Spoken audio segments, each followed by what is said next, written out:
channel. I'm Brian Dinkel with BrianDinkelHomes.com. Today we're going to talk about selling your very first home.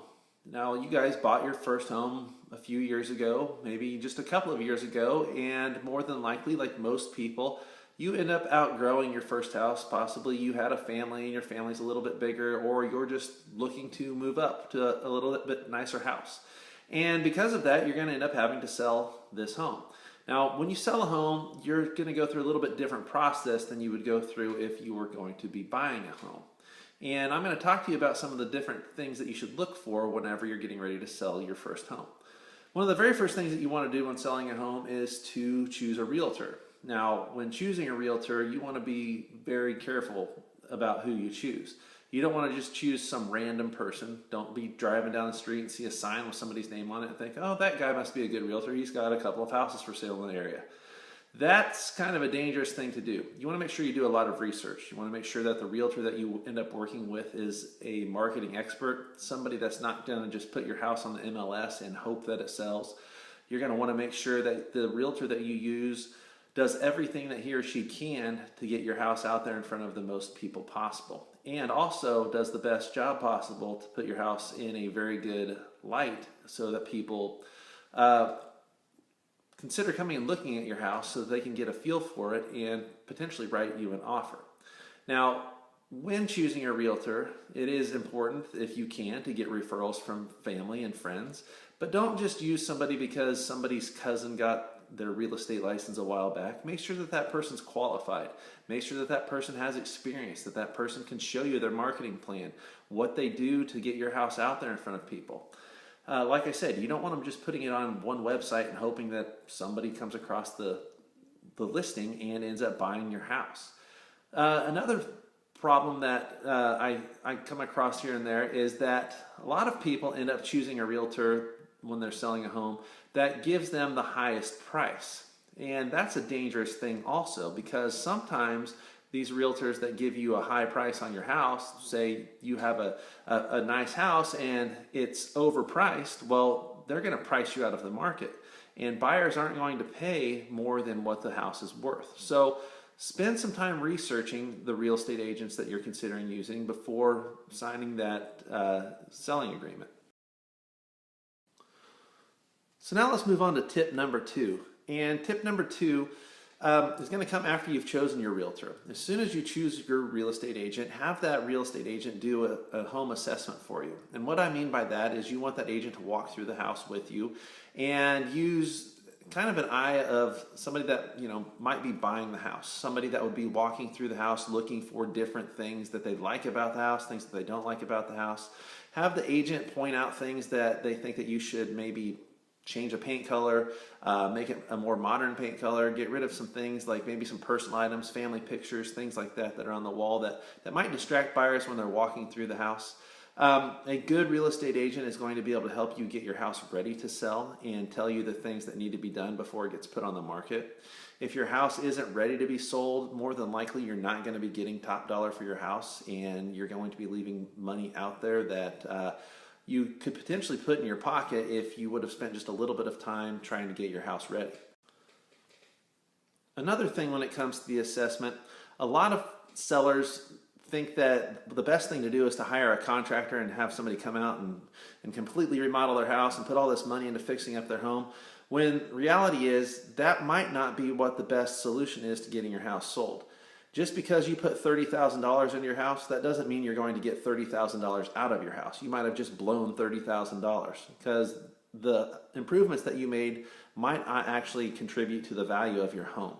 So make sure you speak with a realtor about that, somebody that works with homes every single day, works with house values, helps people sell their house for top dollar. Don't just go off of the recommendations of some contractor or remodeler. Work with a real estate agent to make sure that if you are going to do a little bit of work on your house before selling it, that work that you have done is actually going to help increase the value of your home. Now let's move on to tip number 3. Tip number 3, make those repairs, guys. Now, if you're anything like me, there are probably a lot of little projects around your house that you've needed to do for a long time. Maybe fix a broken board on a fence, replace a light bulb, do some cleaning of some areas that needed some dusting, things like that. fix that squeaky door. I know I have a couple of squeaky doors in my house and it drives me nuts every time I open and close it, but I still haven't got to them.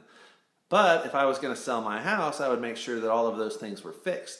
Because when buyers walk through the home, they're going to be looking for those things. They're going to be looking. If they see a burnout light bulb, they might be thinking, well, if they're selling their house and they have a burnout light bulb, but this is something I can see, and they're not willing to replace the light bulb, what am I missing? What things are behind the walls that they haven't been taken care of that I can't see right now?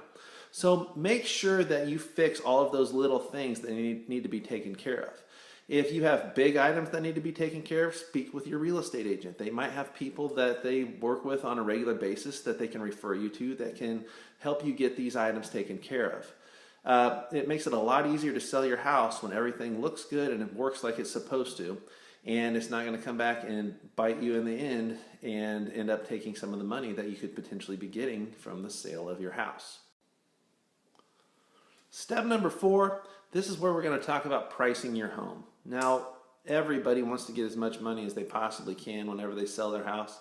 But a lot of times people are emotionally involved whenever it comes to selling their personal home, especially their first house. Maybe that's where they brought their baby home for the first time, or you have all of these first memories. And you don't want to just sell your house and just hope to get a little bit out of it. You want to get as much as you possibly can. But you want to make sure that you're realistic whenever you're listing your home.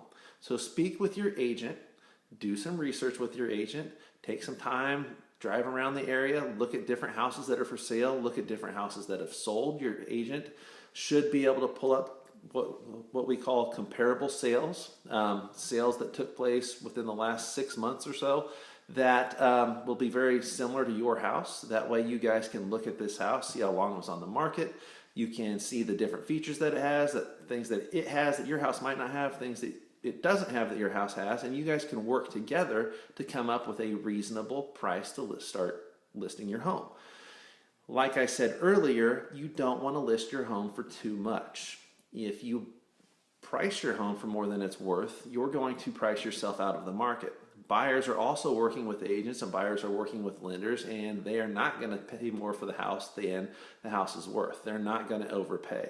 If a buyer is getting a loan, they're going to have an appraisal done on it, and the appraiser is going to come back with a realistic price on that house. And if what they wrote the offer for is way more than the appraisal, they're not going to be able to get a loan for your house. That, or you're going to have to drop the price of your house to sell to that buyer. So you want to make sure that you spend some time looking at the different comparable sales, the different comps in the area, the different homes that are currently on the market, your competition, and come up with a price that is going to help your house sell fast and help it get the most money possible. Now, like I said, if you overprice your home could sit on the market for months and it may never sell. Now, research has shown that within the first 2 weeks, that is the best time to sell your house. So you want to price your home at an appropriate amount so that you can get as many people as possible through there, and that way you start getting offers. Tip number 5, picture time. Now, picture time comes after you've signed your listing agreement with the agent that you chose to work with, after you've picked a price, and now is whenever you want to make sure that everything in your house looks as good as it possibly can. You want to make sure that the house is staged if your realtor thinks that that's the best way to go. If you're currently living in your house, you probably already have it staged. One of the things that you might need to do is go through and maybe remove some things off of the countertops.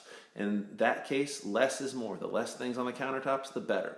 One thing to think about whenever you look through those homes magazines and you're looking at all the brand new houses out there and they're all staged and they have, the nice furniture and things like that, those houses are clean. There's not a lot of clutter out there. There's not a lot of pictures on the wall. You don't see a lot of family photos.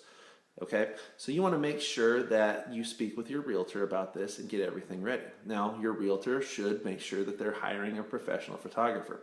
There's a big difference between taking pictures with a cell phone and having a professional come out there and taking a picture and doing a good job and putting your home in the best light possible. Now, I've been in a lot of houses also where the photographs are so good that it makes the house look better than it actually is, and it can be deceiving. So a professional photographer is definitely the way to go. So the realtor will help hire that professional photographer to get them out there. They should have a lot of people that they've worked with in the past and be able to get you some good pictures of your home. Because like I said earlier, when it's being marketed, you want to put your best foot forward. Another thing that you might consider doing, and this is something that I do with my clients, is we do virtual tours. They're called Matterport tours. And what that is kind of like you're walking through the home. And it's a tour where clients can be sitting at home in their living room on their phone or on their computer, and they can just click their way through the house, and they can look up and down and sideways and pretty much get a very good feel for the home way before they decide to walk through it. And that's something that a lot of my past clients have really enjoyed, and a lot of realtors are doing that nowadays. So those are my 5 tips for getting your house ready.